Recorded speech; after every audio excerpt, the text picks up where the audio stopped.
बिस्मिल्लाहिर्रहमानिर्रहीम। अस्सलाम वालेकुम। आज 19 अक्टूबर है और दिन है हफ्ते का 17 और 18 अक्टूबर गुजर चुकी है, जिन दो तारीखों के बताया गया था कि इन दो तारीखों पर आइनी तरमीम कर ली जाएंगी। रात देर तक, रात क्या बल्कि तकरीबन सुबह नमाज फ़जर तक हुकूमत की मौलाना फजल रहमान के साथ मुख्तलिफ़ तरह की इंगेजमेंट्स जारी रहीं, मुलाकातें जारी रहीं, लेकिन ख़बर यह है कि डेडलॉक बरकरार है और मौलाना फजल रहमान और हुकूमत के दरमियान कल रात की जो मुलाकातें हैं वो नाकाम हो गई हैं। अच्छा, किस बात पर नाकाम हुई और आज क्या होने जा रहा है, सारी चीज़ आपके सामने रखते हैं। नाकाम इस चीज़ पर हुई हैं कि बिलावल भुट्टो ज़रदारी और नून लीग मौलाना फजल रहमान साहब को इस बात पर मनाने की कोशिश करते रहे हैं कि मौलाना साहब पीटीआई ने वोट नहीं देना, पीटीआई इस मामले में साथ नहीं आएगी, आप पीटीआई को छोड़ें और आप आएँ, आगे बढ़ें और आप वोट देने के लिए आप वोट दें। लेकिन मौलाना साहब जो हैं, बताया जा रहा है कि मौलाना साहब इस बात पर उन्होंने इत्तफाक नहीं किया। उन्होंने कहा जी मैं पीटीआई को इग्नोर नहीं कर सकता, पीटीआई बड़ी पॉलिटिकल पार्टी है, एक अपोजिशन की बड़ी जमात है, उसको मैं इग्नोर नहीं कर सकता। मैंने उनको ज़बान दी हुई है, मैं उनके साथ चलूँगा और आप इमरान खान साहब के साथ पीटीआई के वफद को मुलाकात की इजाज़त दें। देखें, आज लगता यह है कि घुमसान की लड़ाई होगी और एक जंग होगी, आज एक लड़ाई होगी, क्योंकि कल रात का आपको पता ही है कि कल रात जो कुछ हुआ, इस हवाले से एक बहुत बड़ा इंकशाफ किया है फ़हीम अख्तर मलिक साहब ने, जो अपने जिनके यूट्यूब चैनल आपने देखा होगा। फ़हीम मलिक साहब ने कल रात अपने व्लॉग में एक बहुत बड़ा इंकशाफ ये किया है कि पीटीआई की सेनेटर डॉक्टर ज़रका को किसी गाड़ी में लाया गया और वहाँ पे रिपोर्टर्स ने वीडियो बनाने की कोशिश की, उमर जट ने और वकास साहब ने, तो उनको धक्के दिए गए रिपोर्टर्स को और वीडियो नहीं बनाने दी गई। इसीलिए रात सिक्योरिटी बहुत अलर्ट थी और इसीलिए लाइटें जो है वो बंद करके और जैमर्स लगा के और लाइव कवरेज रोक के और जो है ना वो ज़बरदस्ती के साथ ये आइनी तरमीम रात करवाने की कोशिश की गई, लेकिन वो रात वाली कोशिश तो नाकाम हो गई। अब आज के हवाले से बिलावल भुट्टो ज़रदारी कल अपने अरकान असम्बली को ये वाज़ेह तौर पर कह चुके हैं कि आज आखिरी दिन है, आज करवा लिया जाएगा। मजबूरी इनकी वजह यही है कि आज अगर ये ना करवा सके तो फिर इनके लिए मसला बन जाएगा, क्योंकि कल फिर आज और कल का दिन है, क्योंकि परसों फिर सुप्रीम कोर्ट एक तरह से वर्किंग में होगी, तमाम जज जो हैं वो मौजूद होंगे, तो इसलिए बड़ा इनके लिए मुश्किल हो जाएगा। तो आज का दिन ही है इनके लिए। और फिर ये देखें कि जितनी भी तरमीम करवाई जा रही हैं ये सब पर्सन स्पेसिफिक नहीं है, ये पीटीआई स्पेसिफिक हैं, ये इमरान खान स्पेसिफिक हैं, इनकी अपनी ज़ात का भी यह मामला नहीं है। ये टोटल तरमीम एक तरमीम आप उठा के देख लें, ये उसी तरह की तरमीम है। जब इन्होंने नैब के कानून में तब्दीली करनी थी तो सारे चोर, डाकू और लुटेरे बड़े बड़े जो हैं उनके वकील बैठ गए। पहले ने कहा कि पहले को कहा गया बताओ तुम्हारे डाकू को किस तरमीम से छेड़छाड़ का फ़ायदा होगा, उसने कहा इससे छेड़ दिया।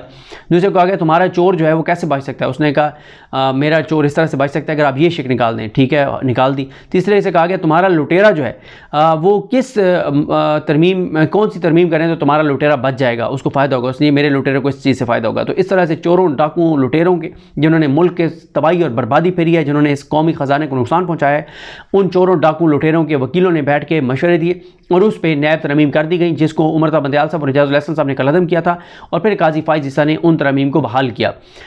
उसके बाद अब भी यही हो रहा है कि इमरान खान को कहाँ से नुकसान होगा। और एक चीज़ और आपको बता दूँ कि आबिद ज़ुबैरी साहब की बात दुरुस्त साबित हुई है। एक बार फिर ये बात हो रही है कि अगर ज़ोर ज़बरदस्ती ही कराना है, अगर बंदूक की नोक पे ही कराना है और अगर इसको रोंदना ही है, अगर बिल्डोज ही करना है, तो फिर वही जो ओरिजिनल मुसवदा है नून लीग का, जिसमें मिलिट्री कोर्ट्स भी मौजूद हैं, जिसमें आइनी अदालत भी मौजूद है, जिसमें काजी फ़ाइज़ ईसा भी मौजूद है, तो इन तमाम चीज़ों को जो है वो डाल दिया जाए अगर वही ज़ोर ज़बरदस्ती से करानी है और मौलाना के बग़ैर करानी है। गो कि मैं ये समझता हूँ कि मौलाना के बग़ैर कराना ऐसे ही है कि ख़ुदकुश जैकेट को पहनने के मुतरादिफ़ हो गए हुकूमत के, क्योंकि वजह यह है कि मौलाना के बग़ैर ये करवाएंगे तो मौलाना किसी सूरत पर घर में नहीं बैठेंगे और पीटीआई और मौलाना जब मिल के एजिटेशन करेंगे तो इस हुकूमत के लिए सर्वाइव करना तकरीबन नामुमकिन हो जाएगा और मतलब फिर ये सर्वाइव नहीं कर सकते। तो साथ आज जो है एक और चीज़ भी आपको बता दूं कि आज इलेक्शन कमीशन को भी अलर्ट रखा गया है कि चलें यहाँ पे तो हम बिल्डोज कर लेंगे। सेनेट में जो बताया जा रहा है कि पीटीआई के भी सेनेटर टूटे हुए हैं, ये जो बताया जा रहा है कि अख्तर मेंगल साहब के भी सेनेटर टूटे हुए हैं, जो बताया जा रहा है कि मौलाना साहब के भी 2 सेनेटर बकौल हुकूमती ज़राए के वो टूटे हुए हैं कि 6 इस तरह से वोट पूरे किए गए हैं। तो फिर कौमी असम्बली में क्या करेंगे, तो उधर फिर यही है कि इलेक्शन कमीशन जो है वो सीटें दे देगा चोरों, डाकुओं, लुटेरों को और इस तरह से नंबर गेम जो है वो पूरा कर लिया जाएगा। तो इलेक्शन कमीशन जो है उसको भी आज जो है वो अलर्ट रखा गया है कि वहाँ से हो जाए। लेकिन अख्तर मेंगल साहब जो हैं वो पाकिस्तान रात को पहुँच चुके हैं और अगर अख्तर मेंगल साहब ने अपने दोनों सेनेटर्स नसीमा एहसान और एक और जो उनके सेनेटर हैं, आई थिंक कासिम नाम है उनका, अगर इन दोनों को उन्होंने मैनेज कर लिया अख्तर मेंगल साहब ने, तो फिर बड़ा मुश्किल हो जाएगा कि ये तरमीम हो सकें, क्योंकि इस वक्त मसला ज़्यादा सेनेट में है। और अगर तो पीटीआई के जो लोग हैं अगर वो अगवा हैं और वो आकर और कह देते हैं कि हम अगवा थे और वोट नहीं डालते, तो फिर भी आईनी तरमीम नहीं हो सकेगी। कल रात को साहबजादा हामिद रज़ा साहब ने एक अहम इंटरव्यू जो है वो दिया है ईसा नकवी साहब को, और उसमें भी साहबजादा हामिद रज़ा साहब ने भी यही बात की है कि हम अब ये बात बिल्कुल नहीं मानेंगे कि कोई सेनेटर जो है या एमएनए जो है वो अगवा होकर वोट डाल रहा है। क्यों? उन्होंने कहा जब पार्टी ने वाज़ेह डायरेक्शन दी थी कि सेनेटर्स जिनको मुल्क से बाहर भेज दिया गया था कि वो मुल्क में वापस ना आएँ, और जिन एमएनएस को कहा गया था कि आप महफूज हो जाएं, बल्कि वो कह रहे हैं कि पार्टी ने पूछा कि अगर कोई खुद कहीं सिक्योर नहीं हो सकता तो हमें बताएं, हम आपको सिक्योर करेंगे। ये बात साहबजादा हामिद रज़ा साहब ने इंटरव्यू में नहीं बताई, लेकिन मुझे किसी ने बताया कि सेनेटर्स को कहा गया कि अगर किसी सेनेटर को कोई फाइनेंशियल प्रॉब्लम भी है तो वो बताए, उसको हम बाहर भिजवाएंगे और वहाँ पे पार्टी जो है उसके रहन सहन का सारा इंतजाम करेगी। वहाँ पे आपको पता ही है कि पीटीआई ओवरसीज़ पाकिस्तानियों में कितनी पॉपुलर है। तो किसी भी मुल्क में हर मुल्क के दुनिया के हर मुल्क के तकरीबन हर बड़े शहर में पीटीआई के हामी मौजूद हैं, क्योंकि ज़ाहिर है जहाँ जहाँ ओवरसीज़ पाकिस्तानी हैं तो वो 98% जो है वो इमरान खान के हामी है, पाकिस्तान के हामी है, पाकिस्तान से वफादार हैं। और आपको पता है इस वक्त जो भी मुहब्बे वतन पाकिस्तानी है, पाकिस्तान से मोहब्बत करने वाला है, वफा करने वाला है, जो मुल्क को आगे बढ़ता देखना चाहता है, जिसकी ख्वाहिश है कि पाकिस्तान आगे जाए, तो उसको पता है कि इस वक्त किस मौक़िफ़ के साथ खड़ा होना है। तो वो आपको भी पता है, मुझे भी पता है। तो लेकिन कुछ सेनेटर जो हैं वो पाकिस्तान वापस आए, क्यों आए किसी को पता नहीं है, किसी को बताया नहीं, तो वो क्यों आए? तो वो ये नहीं कह सकते कि हम जो है वो हमें अगवा कर लिया गया, जब आपको मना किया था कि आपने नहीं आना। और अगर आप अगवा अब हैं भी तो कोई मसला नहीं है, जब आप वहाँ पे आएंगे तो आप वहाँ पे डट जाएं और आप कहें कि जी हमें तो अगवा किया गया था और हम आ गए हैं, लेकिन हम जो है वो वोट नहीं देंगे। देखें, असल जो ये चीज़ लाना चाह रहे थे मौलाना के साथ मिलके, मौलाना कह रहे थे कि इस चीज़ पे आप वोट कर दें, वो है कि मंसूर अली शाह साहब का रास्ता रुक जाए कि ठीक है हम इन्होंने कहा मौलाना को कि देखें हम भी बहुत बड़ी कुर्बानी दे रहे हैं कि हम काजी फ़ाइज़ ईसा के मामले में सरेंडर कर रहे हैं। काजी फ़ाइज़ ईसा और मौलाना को बताया गया और कहा गया कि आप देखें कि काजी फ़ाइज़ ईसा साहब की क्या खिदमात हैं नून लीग के लिए, शरीफ ख़ानदान के लिए, हमारे लिए, इस निज़ाम के लिए। उसके बावजूद अगर हम काजी का नाम पे सरेंडर कर रहे हैं तो आप भी तो मौलाना साहब मेहरबानी करें ना, आप भी तो अब ना हमारा काजी ना अवाम पाकिस्तान और आइन और पाकिस्तान के मफाद का मंसूर, एक हम सरेंडर करते हैं चीज़, एक आप सरेंडर करें, और जस्टिस जाहिया अफरीदी जो हैं उनको चीफ जस्टिस पाकिस्तान बनाते हैं।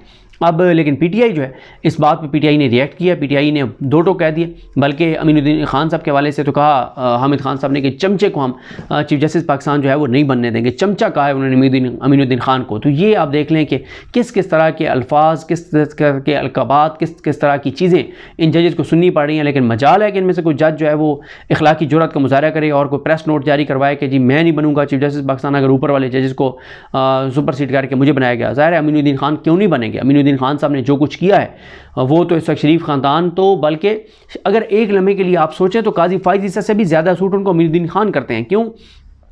13 रुकनी बेंच का जो फैसला था उसमें 8 जजेस ने कहा कि ये नून लीग और पीपल्स पार्टी को नहीं मिल सकती, ये पीटीआई को मिलनी है। या अफरीदी साहब ने ना इधर का ना उधर का, वो ना आधे तीतर हैं ना बटेर हैं। आपको पता ही है कि वो एक अजीब सी अपनी वो दरमियान में चीज़ें निकालते हैं कि दोनों घर राज़ी रखते हैं। या अफरीदी साहब उन्होंने दोनों घर राज़ी रखे। उसके बाद काजी फ़ाइज़ ईसा हैं, काजी फ़ाइज़ ईसा और जमाल खान मंदुखेल ने कहा कि इतनी सीटें, उन्होंने बड़ा एक वारदात डाली, उन्होंने काउंट किया कि इतनी सीटें जो है वो दे दें आप नून लीग और पीपल्स पार्टी को ताकि उनके पास 2 मुकम्मल हो जाए, और इतनी पीटीआई को दे दें। ये उन्होंने वारदात डाली। और 2 जज ऐसे थे जस्टिस अमीनुद्दीन खान और नईम अख्तर अफगान, इन 2 जजों ने कहा कि एक सीट भी पीटीआई को या सुन्नी ताकत कौंसिल को नहीं मिलेगी, तमाम सीटें चोरों, डाकुओं, लुटेरों, घुसपैठियों को मिलेंगी, फॉर्म 47 वालों को मिलेंगी, इलेक्शन कमीशन ने जिनको दिया उनको मिलेंगी। ये इन 2 जजेस का जो है वो फैसला था। तो ये सूट ज़्यादा वो करते हैं। तो आज जो अगर ये बिल्डोज करेंगे तो नून लीग के मुसद्दे के ऊपर भी कर सकते हैं। देखना यही होगा कि पीटीआई के कौन से सेनेटर्स टूटे हैं। और ये जो एक बात हो रही है कि ये डबल गेम नून लीग पीपल्स पार्टी शायद कर रहे हैं, मैं नहीं मानता ये डबल गेम कर रहे हैं, इनकी हैसियत और औकात ही नहीं है। ये फॉर्म 47 वाले हैं, ये डबल गेम करें इस्टेब्लिशमेंट के साथ कि ये ऐसे करें कि जनाब इस्टेब्लिशमेंट को कहें कि हम कोशिश कर रहे हैं और अपने बंदों को कहें नहीं करना, या मौलाना को नहीं करना, मैं ये बात नहीं मानता।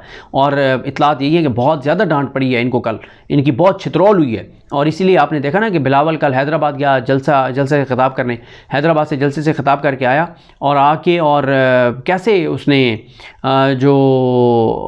उसने आके फिर रात को 1-1:30-2 बजे मौलाना से मिला। उसकी मतलब आप चेहरा देखें, थकावट देखें, सोया हुआ नहीं कई दिनों का। लेकिन ज़ाहिर है जैसे एक बड़े साहब जो होते हैं, उनके जो नौकर होते हैं, अगर बड़े साहब किसी मुश्किल में फंसे हुए हैं और वो बड़े साहब जाग रहे हैं, तो फिर मुलाजिम भी नहीं सो सकते, और कई कई दिन तक नौकरों को और मुलाजिमों को, चपरासियों को, मातहतों को जागना पड़ता है। तो इसलिए इस वक्त जो है वो ये सारे नौकर भागते फिर रहे हैं, चपरासी नौकर मुलाजिम भागते फिर रहे हैं। नौकर की तो नखरा की, इनको इन बेचारों को ना सोने की कोई इस वक्त फुर्सत है, ना कोई और मसरूफियत है। इनको जो कहा जा रहा है वही चीज़ें वो कर रहे हैं। तो देखते हैं जी चीज़ें कैसे कि बढ़ती, हर 1 घंटे बाद नई डेवलपमेंट्स होंगी, वो क्या होंगी आपको बताते रहेंगे।